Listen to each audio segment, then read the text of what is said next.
Palavra da Verdade, com Hernandes Dias Lopes. Nós estamos acolhendo com muito carinho as irmãs, mães de oração, mulheres que têm se colocado na brecha em favor de seus filhos, filhos do coração, e têm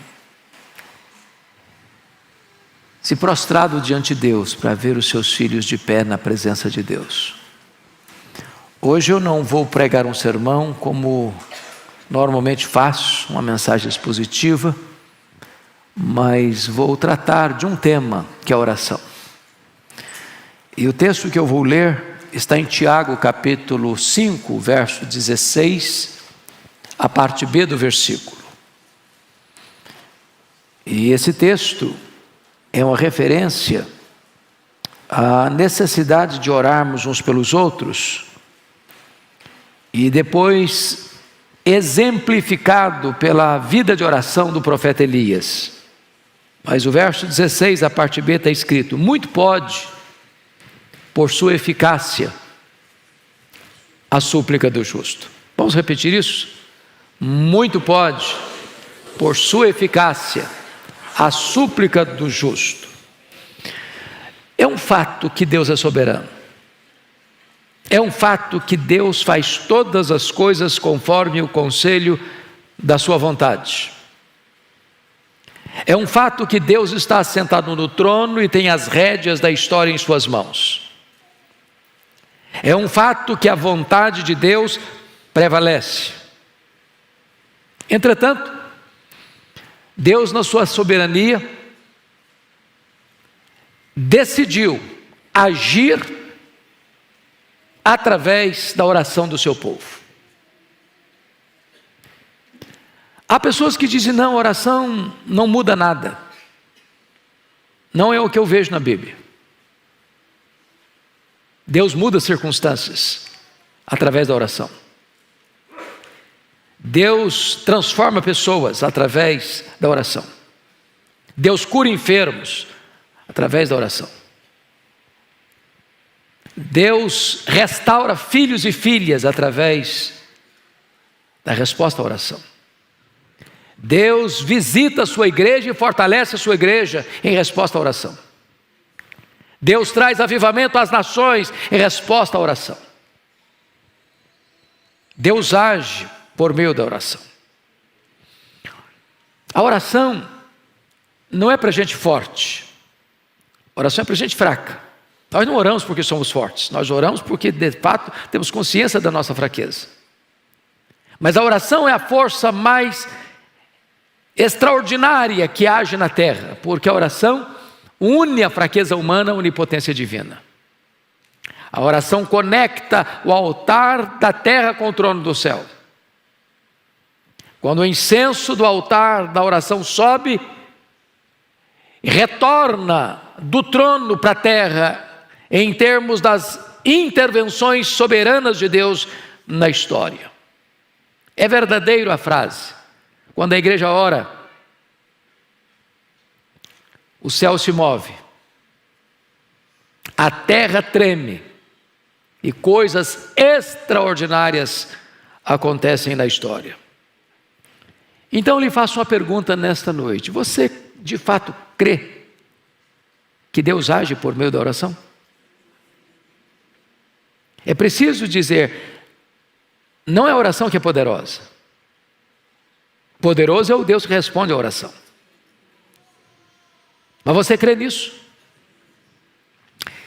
Me lembro certa feita que escutava uma palestra, e o palestrante, depois de discursar de forma profunda e até bela sobre muitos pontos da doutrinária cristã, colocou no seu esboço resto, no final do seu esboço, e disse que a oração é resto. Será que os patriarcas pensaram assim? Será que os profetas pensaram assim? Será que os apóstolos pensaram assim? Será que os pais da igreja pensaram assim? Será que os reformadores, os avivalistas, os missionários pensaram assim? E quando eu abro as Escrituras, eu vejo Abraão orando, e Deus livrando o seu sobrinho Ló da condenação de Sodoma e Gomorra em resposta à oração de Abraão. Quando eu abro a Bíblia, eu vejo Isaac orando, e Deus curando a sua mulher Rebeca da esterilidade. Quando eu abro a Bíblia, eu vejo Jacó orando com lágrimas, pedindo misericórdia, e Deus mudando a história dele, salvando a vida dele aos 97 anos no Val de Jaboque. Quando eu abro a Bíblia, eu vejo Moisés se colocando na brecha diante de Deus em favor de Israel, porque Deus estava para destruir aquela nação e começar um outro povo, e Moisés se coloca na brecha: meu Deus, perdoa este povo, Senhor, ou então não quero ter meu nome escrito no teu livro. Eu vejo Samuel dizendo para a nação: longe de mim pecar contra o meu Deus, deixando de orar por vós. Quando eu abro a Bíblia, eu vejo Ana, uma mulher estéril, uma mulher que é afligida pela sua rival Penina, que é incompreendida pelo seu pastor, o sacerdote Eli, que é desencorajada pelo seu marido a desistir do seu projeto de ser mãe, mas ela derramando a sua alma diante de Deus, entendendo que Deus, em resposta da oração, pode reverter a sua enfermidade e pode fazer dela uma alegre mãe de filhos. Quando eu abro a Bíblia, eu vejo, meus irmãos, o rei Ezequias em lágrimas, chorando diante de Deus, pedindo uma cura de uma doença incurável e pedindo a libertação de um exército poderoso que entrincheirava Jerusalém. Quando eu abro a Bíblia, eu vejo Elias orando ao Senhor, e em resposta à oração de Elias, os céus se fecham, trazendo juízo sobre Israel. Eu vejo Elias orando, e Deus ressuscitando o filho de uma viúva. Eu vejo Elias orando, e Deus mandando fogo do céu, provando que só Ele é Deus. Eu vejo Elias orando, e as torrentes caindo na terra, restaurando aquela nação. Quando eu abro a Bíblia, eu vejo Eliseu orando, diz: Deus, abra os olhos desse moço, para que ele veja. E quando os olhos de Geazi são abertos, ele percebe que maiores são aqueles que estão conosco do que aqueles que estão contra nós. Quando eu olho a Bíblia, eu vejo Jesus orando, ali no Jordão, e o céu se abrindo. Eu vejo Jesus orando e jejuando no deserto, e ele vencendo a Satanás. Eu vejo Jesus orando, chorando e sangrando no Getsêmani, entrando ali angustiado, mas saindo ali revestido de poder para enfrentar a cruz. Quando eu abro a Bíblia, eu vejo Jesus orando na cruz do Calvário, no final, no epílogo da sua vida terrena, ele está orando. Quando eu olho a Bíblia, eu vejo Jesus assentado no trono como nosso grande sumo sacerdote, vivendo sempre para interceder por nós. Eu olho a Bíblia e eu vejo Paulo orando na prisão, orando dentro de um porão de um navio, orando numa praia, orando num templo, orando na praça, orando na masmorra, orando e orando. Quando eu olho a história da igreja, eu vejo os pais da igreja orando: Policarpo, Irineu, João Crisóstomo, Aurélio Agostinho. Quando eu abro o livro da história, eu vejo os nossos irmãos pré-reformadores orando: John Wycliffe, John Hus, Jerônimo Savonarola. Quando eu abro o livro da história, eu vejo os reformadores orando, eu vejo Lutero orando, eu vejo Calvino orando, eu vejo John Knox orando e clamando e chorando diante de Deus: dá-me a Escócia para Jesus, senão eu morro. Quando eu olho para a história, eu vejo, meus amados, os avivalistas orando. E o avivamento chega em 1739 na Inglaterra, e o avivamento chega em 1745 na Nova Inglaterra, em Massachusetts. Quando eu vejo os avivalistas orando, eu vejo o grande avivamento de 1857 nos Estados Unidos, eu vejo o grande avivamento de 1904 no país de Gales, eu vejo o grande avivamento de 1907 na Coreia do Sul, eu vejo o grande avivamento, meus amados irmãos, na missão Quassisabanta em 1966, quando a igreja ora, o Espírito Santo é derramado sobre o seu povo. Quando eu abro o livro da história, eu vejo os missionários orando: William Carey, Hudson Taylor, eu vejo David Brainerd, Eu vejo Carlos Studd, eu vejo John Hyde orando, e orando, e orando. Quando eu olho para a história, eu vejo que os crentes que impactaram o mundo foram homens e mulheres de oração. E eu gostaria que hoje você pudesse ir parar, pensar um pouco comigo. Por que nós precisamos de orar hoje? Porque este avivamento que nós tanto desejamos na nossa vida, dentro da nossa casa, atingindo os nossos filhos, reverberando para a igreja, impactando a sociedade, transformando a tessitura da nação, vem em resposta da oração. Não foi assim no Pentecostes? Quando o Senhor Jesus Cristo se dirigiu aos seus discípulos dizendo: permanecei na cidade até que do alto sejais revestidos de poder. E eles entenderam que esse permanecer não era um permanecer calados ou acomodados ou omissos ou acovardados, porque diz a Escritura lá em Atos 1,14 que todos retornaram para o cenáculo e todos perseveraram unânimes em oração e fizeram isso durante 10 dias ininterruptamente, quando de repente, num domingo, às 9 horas da manhã, os céus se fenderam, o Espírito Santo foi derramado, um vento impetuoso entrou naquela casa, línguas como de fogo pousando uma sobre cada um deles, e todos ficaram cheios do Espírito Santo e passaram a falar em outras línguas as grandezas de Deus. Eu vejo, meus amados irmãos, que a oração é a base do avivamento.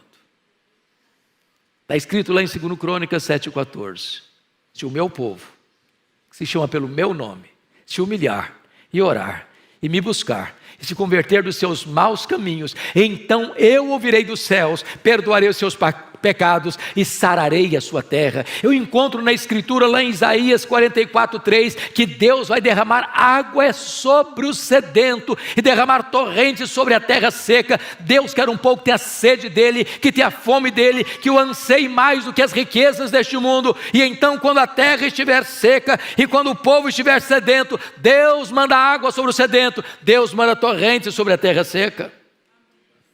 Eu fico olhando a história, e vocês muito conhecem a história de Charles Haddon Spurgeon, um príncipe dos pregadores do século XIX, um homem que enfrenta o liberalismo teológico que estava devastando a igreja, que permaneceu firme, fiel, pregando o evangelho com grande graça e poder na cidade de Londres, recebendo milhares e milhares de pessoas todos os domingos para ouvir o evangelho. E alguém um dia perguntou ao Spurgeon qual o segredo do crescimento desta igreja e do impacto que esta igreja tem em Londres, na Inglaterra e no mundo. E ele respondeu: é que esta igreja tem uma usina de poder.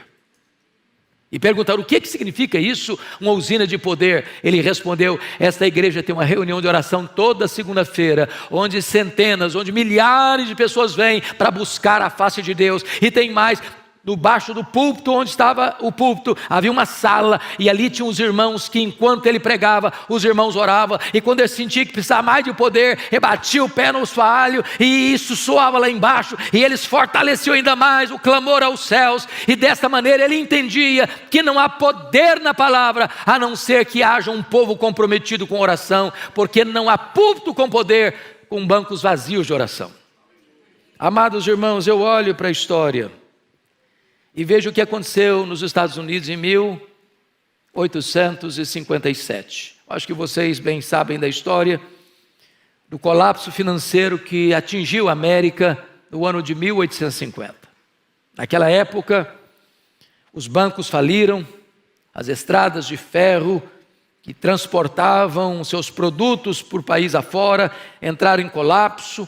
O desemprego era galopante, a economia estava em frangalhos, e então é nessa situação de grande crise financeira e econômica que um missionário urbano, Jeremias Lampier, no dia 1º de julho de 1857, assume o posto de um missionário urbano. E então ele escreve um folheto, e ele distribui esse folheto em Nova York. E ele chama homens de negócio, porque ele era um homem de negócio, para vir orar com ele num hotel em Nova York. Na primeira semana vieram 6 pessoas. Na segunda semana, tinha 40 pessoas. Em 6 meses, tinham 10 mil homens orando em Nova York por um grande avivamento espiritual. Em 2 anos, mais de 2 milhões de pessoas convertidas.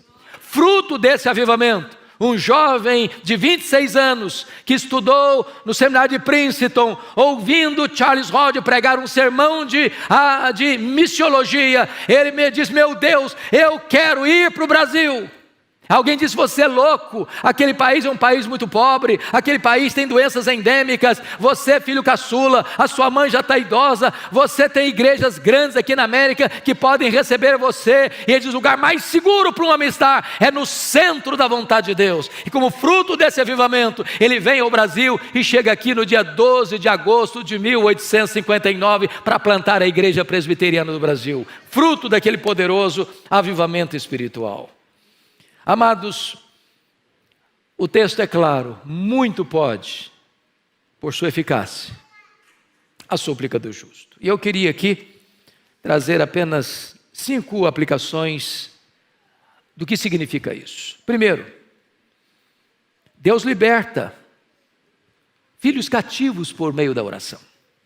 Nós estamos aqui porque mães têm se levantado para colocar diante de Deus os seus filhos. E quantos filhos foram alcançados pela graça? Porque mães estiveram na brecha, sem duvidar, com perseverança, como aquela mãe cananeia, cuja filha estava endemoniada. Aquela moça não tinha condições de ir a Jesus, nem de fazer qualquer pedido a Jesus. Ela vivia totalmente tomada e dominada por forças malignas. A sua mãe, embora gentia, a sua mãe, embora não tivesse tanto conhecimento, mas ela vai a Jesus, e ela clama a Jesus, e ela insiste com Jesus, e ela persevera em buscar a Jesus, e o milagre acontece na sua vida. O Senhor Jesus liberta a sua filha. Eu fico olhando a história, por exemplo, de Mônica, que orou por Agostinho 30 anos. 30 anos, era um homem culto, ele era um professor de oratória, mas era um homem devasso, e ela orou, e ela chorou, e ela orou, e ela chorou, até que o seu filho se converteu ao Senhor Jesus Cristo. E mais tarde o Ambrósio foi a dizer: um filho de tantas lágrimas não poderia se perder. Deus age e liberta e salva por meio da oração. Eu não sei quantas de vocês ou quantos de vocês já leram o meu livro Mães Intercessoras, que eu tive o privilégio de convidar Dona Eusa Lidório para prefaciar. Dona Eusa Lidório, no prefácio desse livro, narra uma história que o Ronaldo Lidório vivenciou entre os quechuas, no Sendero Luminoso, lá no Peru, quando ele era ainda seminarista. Ele foi para lá para fazer um trabalho missionário, e naquele tempo o Sendero Luminoso, um grupo terrorista, estava prendendo cristãos, matando cristãos. E todos sabiam que se um Sendero Luminoso entrasse numa igreja e capturasse alguém, era impossível capturar essa pessoa ou resgatar essa pessoa com vida. E o Ronaldo estava pregando, quando entra o Sendero Luminoso, e apanha ele e ao companheiro dele, colocaram um capuz, jogaram dentro de um carro, e saíram às pressas, para ser levado para o pelotão do fuzilamento, para o paredão do fuzilamento. E o Ronaldo relata o fato de que houve muita angústia no coração dele. E naquele período em que ele estava sendo levado, e sabendo para onde ele estava sendo levado e qual seria o seu destino, ele diz: meu Deus, eu não estou em paz. Então, se o Senhor quer que eu morra, o Senhor me dê paz. Mas se o Senhor me der vida, eu quero consagrar mesmo a minha vida para dedicar toda a minha história para a pregação do Evangelho. Mas curiosamente, naquela noite, a sua mãe, que estava aqui no Brasil, foi despertada, inquietada, angústia na alma, e ela levantou da sua cama e andava de um lado para o outro, diz: meu Deus, eu não sei o que está acontecendo com meu filho, eu não sei o que está ocorrendo com ele, mas eu estou com o coração aflito. Então, Senhor, onde ele estiver, como ele estiver, manda os teus anjos, envia o teu socorro, traz o teu livramento. E o Ronaldo disse que quando ele estava sendo levado, tirado do carro para ir para o paredão, passa um carro com muito barulho e o toma e o enfia dentro do carro e sai correndo com ele.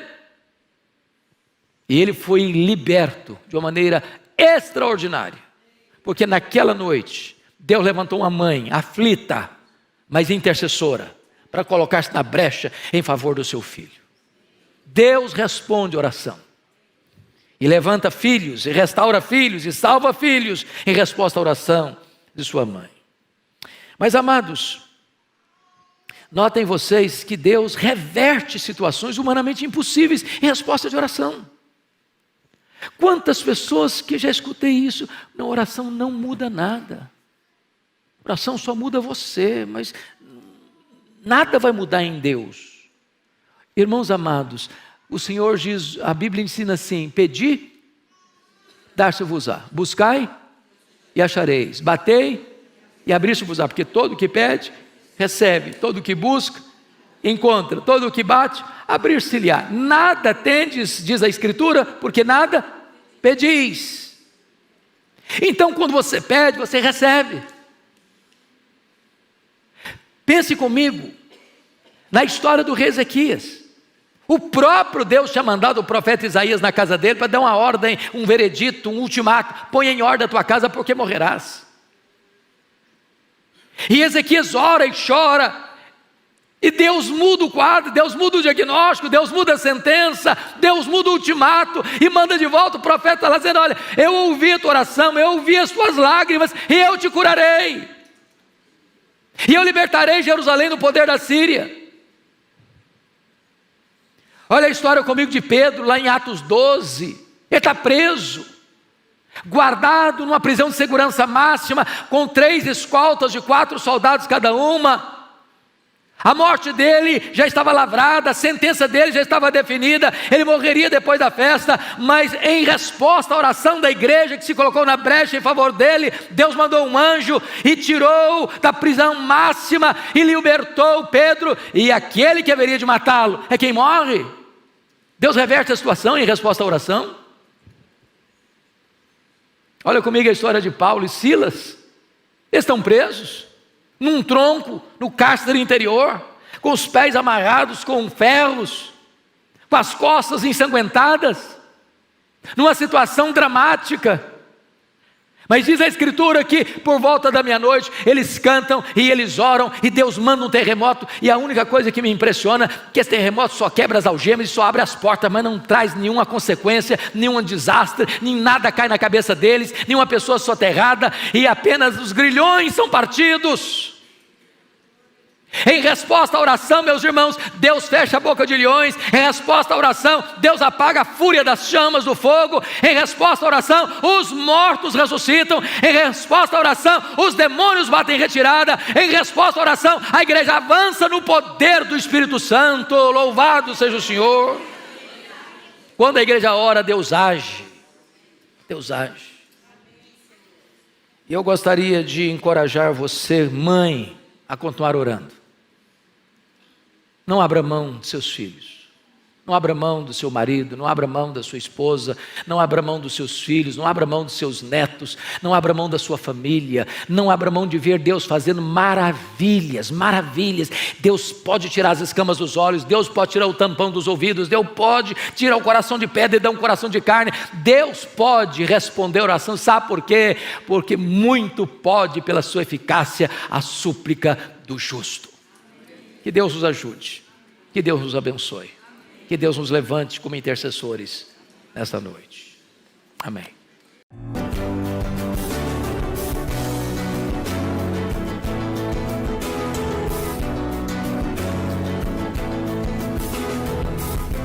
Palavra da Verdade, com Hernandes Dias Lopes.